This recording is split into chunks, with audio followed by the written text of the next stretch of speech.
Mouhalim Info 23h30 moo jot ñu baaxe leen wax ji nga xam ne wax la ju bàyyi ko ci Ousmane Sonko mu def ko léegi ci page Facebook am di wax ci tolluwaayu wér-gu-yaram ak journaliste bi di Pape Alé Niang. xam ngeen fan yi bari na lu ñuy wax ne wér-gu-yaramam xaw naa doy waar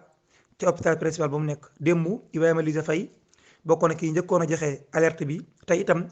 gis nañ ci kaw tasaay xabaar leen nañuy wax ne daal situation moom wér-gu-yaram daal xaw naa doy waar ba leen ci journaliste yi sax. lenn ci ay journaliste nataanga journaliste am génn di ko jàppale ku ci gën a fes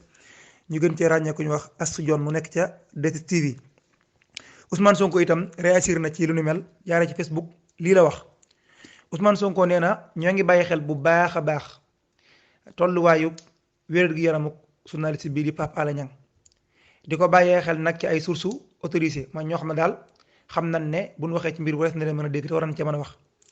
Ousmane Sonko nee na wér-gu-yaramam yëg nañ ne daal jamono jii dafa gën a doy waar maanaam daal bis bu ñu dugg rek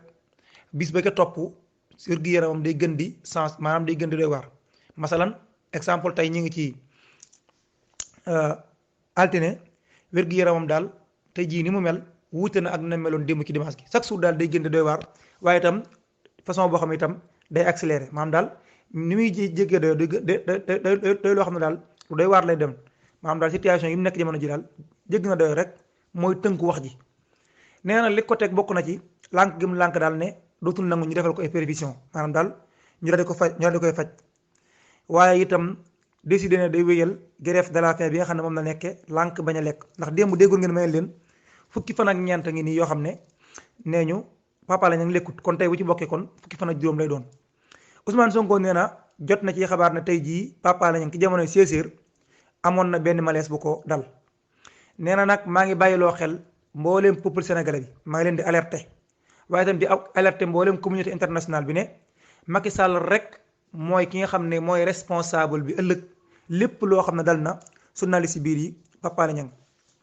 maa ngi woote nag mobilisation générale ngir lii nga xam ne moo am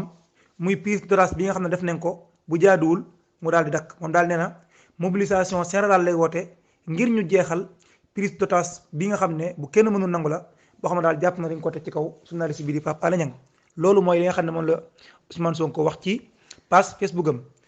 Mouhalim Info. Bul fàtte abonné.